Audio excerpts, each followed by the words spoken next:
Recently, I saw a YouTuber ranked the Wynn Buffet #1 in Vegas, and I couldn't help but wonder if things have really changed that much to bring it from the bottom to all the way to the top.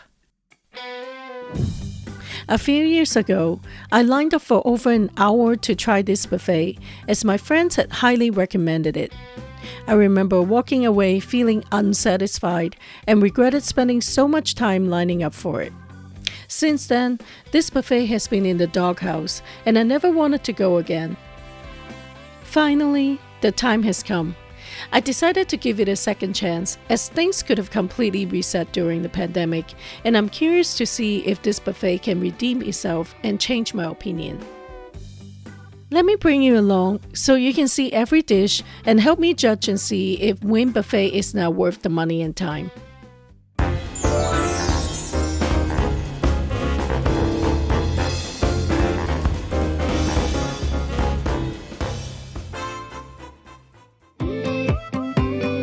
It's a good idea to make a reservation online to minimize the wait time, but you have to pay in advance. I didn't do that, but my wait time was pretty minimal that day. I thought, this must be a good sign that it will be a nice experience this time.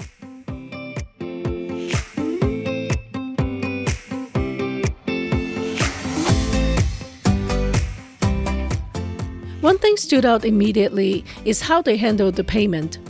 Most buffets will require you to pay upfront at the cashier, then someone will seat you. At this buffet, they will seat you first, and the waiter will introduce themselves and give you the check to pay. While I appreciate this personal touch, this is a buffet, not a sit-down restaurant, so it feels a bit odd that I can't just go get my food immediately after I'm seated.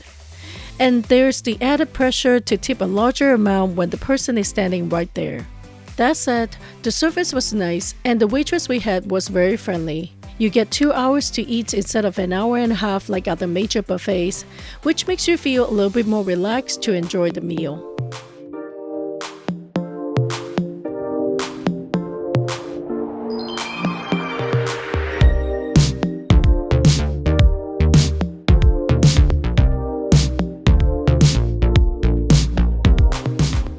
I first went to check out the cold dishes. They have a pretty good salad bar and some exotic and interesting fruits like dragon fruit or star fruit that you don't see at other buffets.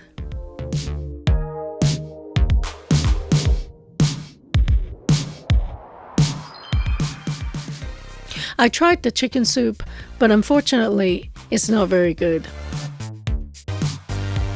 So the food adventure was off to a rocky start already.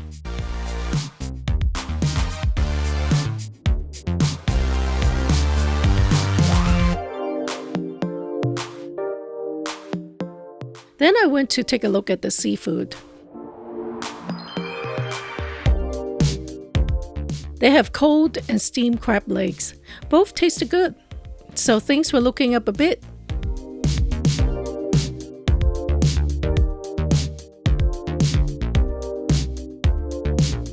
They also got some shrimp cocktail, mussels and clams, and other cooked seafood dishes. The seafood pie was pretty good. But at this price point, I expected a little bit more choices.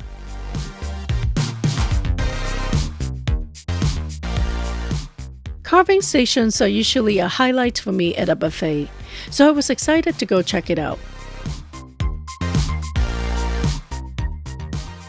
But what I found was the meat was just okay.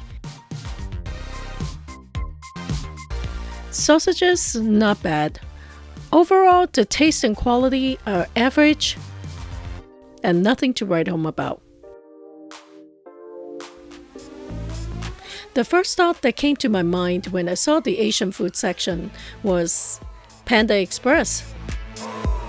The dishes were boring, but I tried them anyway. Boy, I think this is one of the worst Asian selections at a buffet because nothing was tasty except the barbecue pork buns. The siomai was mushy with no shrimp taste. Chicken wings were undercooked. The fried rice was dry with no flavor. My advice is to avoid filling up with these dishes. You'd be much better off saving some room for other food.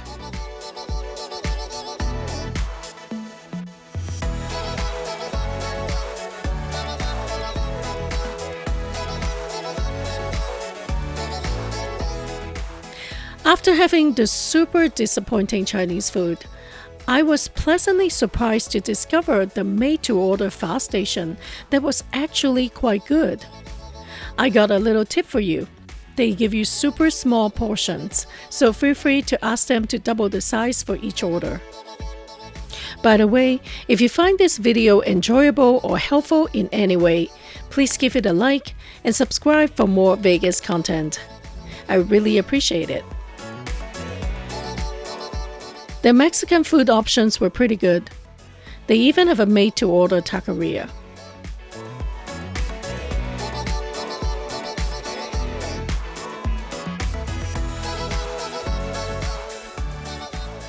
I was happy to see a made-to-order pasta station also, and I gave it a try.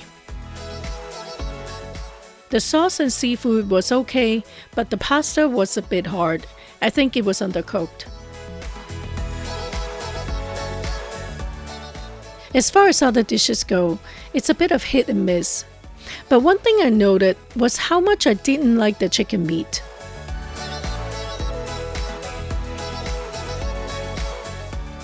Not sure what's going on, but all the chicken dishes have that loose, watery, and mushy texture. I would recommend skipping them. After filling myself up with lots of disappointing dishes, I went to check out the desserts. I am so glad I did, as I finally found something at this buffet that was worth coming for. Their bread pudding and cobblers were both really great. Creme brulee was lovely, the top was crunchy, sweet, and the texture was perfect. The gelato was nice too, and they have made-to-order crepes as well. You really can't go wrong with anything there. I do wish the selection was a little bit bigger to make it even more exciting.